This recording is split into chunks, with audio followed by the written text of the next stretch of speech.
आप सबका इस वीडियो में स्वागत है। आज हम गीत अगीत इस कविता को अच्छे से समझेंगे। गीत अगीत यह कविता कवि रामधारी सिंह दिनकर जी इन्होंने लिखी है। सर्वप्रथम हम पाठ की रूपरेखा जानेंगे। गीत अगीत कविता श्रृंगारिक चेतना से परिपूर्ण है। इस कविता के द्वारा दिनकर जी ने जीवन में प्रेम और कोमलता के महत्व को प्रतिपादित किया है।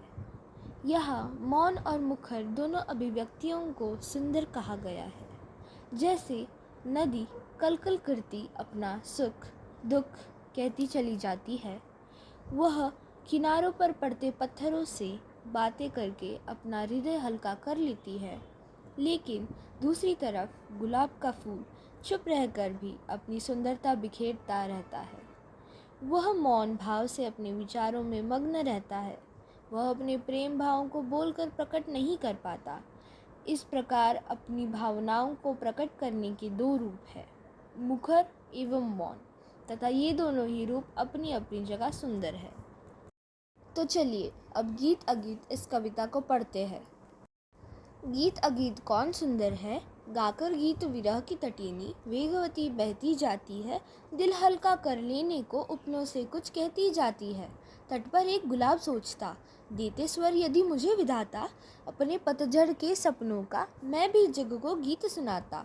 गा गा कर बह रही निर्झरी पाटल मुख खड़ा तट पर है, गीत अगीत कौन सुंदर है।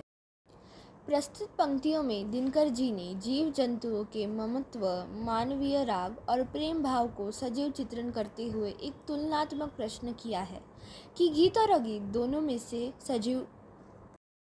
प्रस्तुत पंक्तियों में दिनकर जी ने जीव जंतुओं के ममत्व, मानवीय राग और प्रेम भाव का सजीव चित्रण करते हुए एक तुलनात्मक प्रश्न किया है कि गीत और अगीत दोनों में से अच्छा कौन है। वह ऐसा कहते कि नदी को देखो, वह तो वेगवती है, वह वियोग के गीत गाते हुए तीव्र गति से बहती चली जाती है। वह अपने दुख का भार हल्का करने के लिए अपने मन की व्यथा किनारे पड़े पत्थरों से कहती जाती है।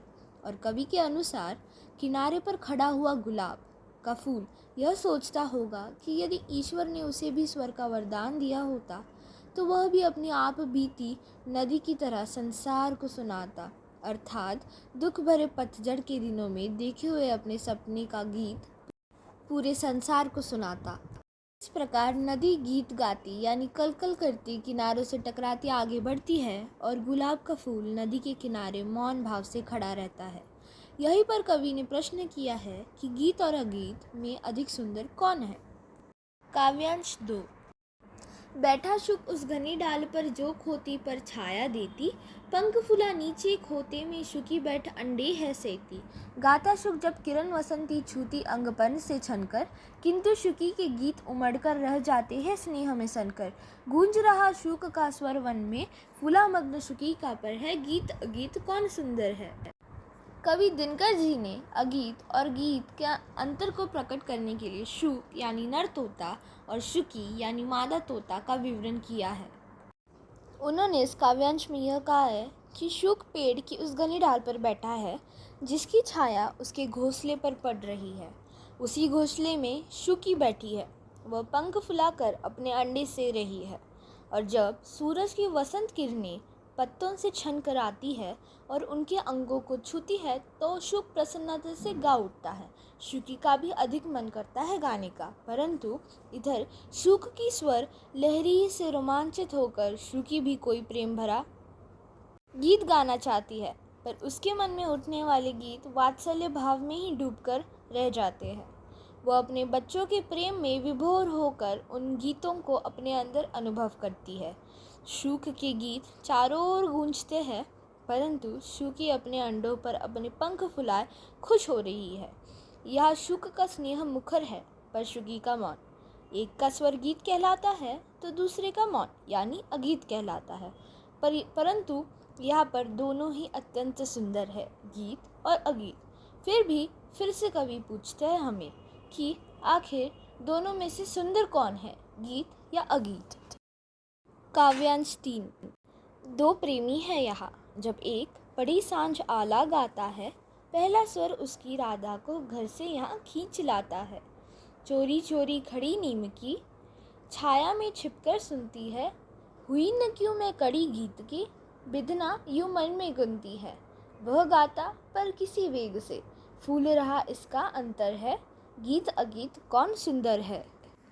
प्रस्तुत पंक्तियों में कवि दिनकर जी दो प्रेमियों के प्रेम के अभिव्यक्ति का अंतर दर्शाते हुए कहते हैं कि एक प्रेमी शाम होते ही आला गाने लगता है।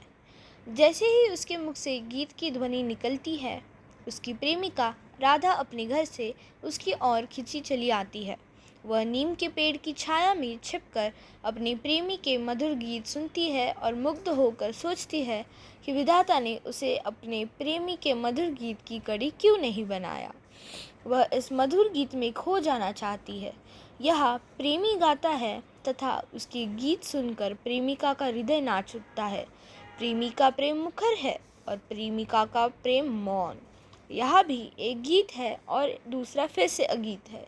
फिर वही सवाल कवि यहाँ फिर से पूछते हैं कि दोनों में अधिक सुंदर कौन है।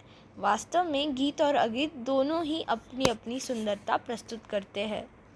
ऐसे ही और वीडियो देखने के लिए सब्सक्राइब करना मत भूलना।